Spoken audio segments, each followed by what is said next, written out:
Berikutnya, Saudara, Presiden Prabowo Subianto akan mewajibkan menteri memakai maung pindad kendaraan buatan dalam negeri. Mobil tersebut akan menjadi mobil dinas resmi nantinya. Prabowo meminta menterinya tidak lagi memakai mobil jenis lain ketika bertugas. Prabowo bilang Indonesia harus bangga bisa memproduksi kendaraan tersebut. Presiden Prabowo pun telah memakai mobil tersebut sejak dilantik menjadi presiden pada tahun lalu. Kemarin saya berangkat, saya pergi, saya mau incognito, jadi saya nggak mau pakai, saya pakai mobil biasa, tapi saya pakai Alphard. Udah lama saya nggak menikmati Alphard. Enak juga ini ya.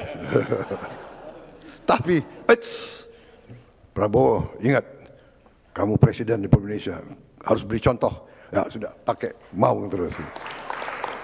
Dan sebentar lagi, saudara-saudara semua harus pakai maung. Saya nggak mau tahu tuh.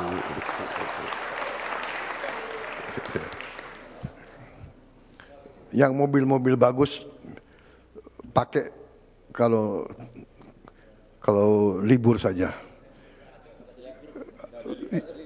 Ya pada saat saya nggak panggil kau, bolehlah kau pakai mobil itu.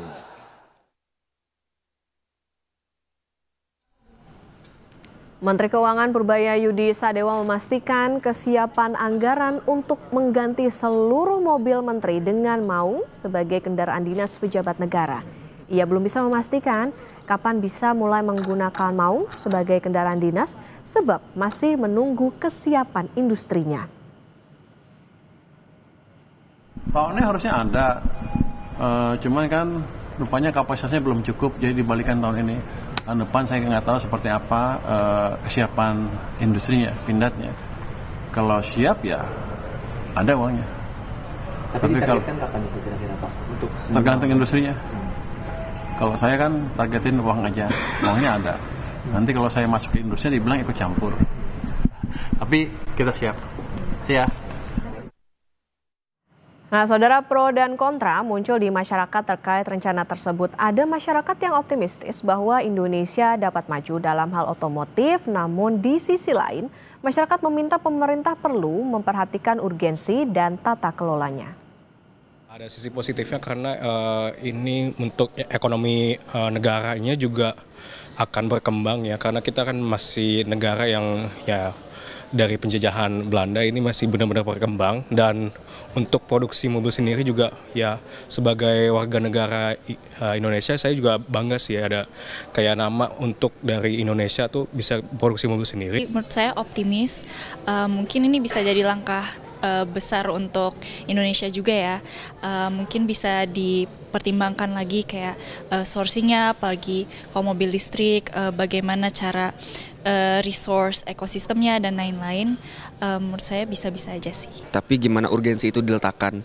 Karena aku ngerasa bagaimana kita bisa ngebangun adanya produk mobil sendiri, tapi ya infrastruktur jalan dan bagaimana kita mengkontrol mulai dari polusi dan juga bagaimana pergerakan moda transportasi, bagaimana masyarakat itu bisa hidup dan mewujudkan misalkan 15-minute city, dan untuk terus punya kesadaran menggunakan transportasi umum ataupun bagaimana kebijakan-kebijakan yang bisa mengatur kemacetan segala macam. Jadi ketika punya produk mobil sendiri atas nama Indonesia, what's the urgency? Urgensinya apa?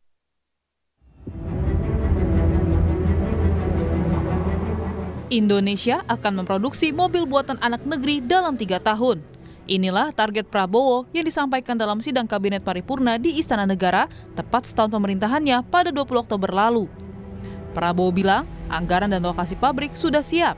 Ia bahkan mewajibkan pejabat pakai mobil buatan lokal seperti mobil Jeep Maung alias Made in Bandung. Belum merupakan prestasi, tapi sudah kita mulai rintis, kita akan punya mobil buatan Indonesia dalam 3 tahun yang akan datang. Saya sudah alokasi dana, sudah kita siapkan lahan untuk pabrik-pabriknya, sedang bekerja sekarang tim. Kita sudah menghasilkan Jeep buatan Indonesia. Dan sebentar lagi saudara-saudara semua harus pakai maung. Saya nggak mau tahu itu. Menteri Perindustrian Agus Gumiwang Kartasasmita bilang, program mobil nasional telah diusulkan jadi proyek strategis nasional PSN. Kemenperin akan menyiapkan peta jalan pelaksanaannya setelah rencana Prabowo itu dapat restu sebagai PSN. Mendukung dan kami sudah mengusulkan program mobil nasional menjadi PSN, proyek strategis nasional. Itu sudah kami tanda tangani pengusulannya. Dan kalau itu sudah nanti dijadikan PSN, saya kira nanti realisasinya akan lebih cepat. Jadi status PSN dulu yang kita perjuangkan ya. Inisiasi produksi mobil dalam negeri juga pernah dilakukan Presiden ke-7 Republik Indonesia, Joko Widodo. Tahun 2019, Jokowi meluncurkan mobil SMK yang teknisnya berasal dari anak-anak sekolah menengah kejuruan atau SMK. Sejauh ini, pabrik SMK masih beroperasi di Boyolali. Kini yang dinanti, bagaimana pemerintah memastikan produksi mobil buatan lokal dengan tata kelola berkelanjutan? Tak hanya produksi, mobil buatan negeri diharapkan bisa menarik minat pasar, mendorong pertumbuhan ekonomi. Tim Liputan Kompas TV.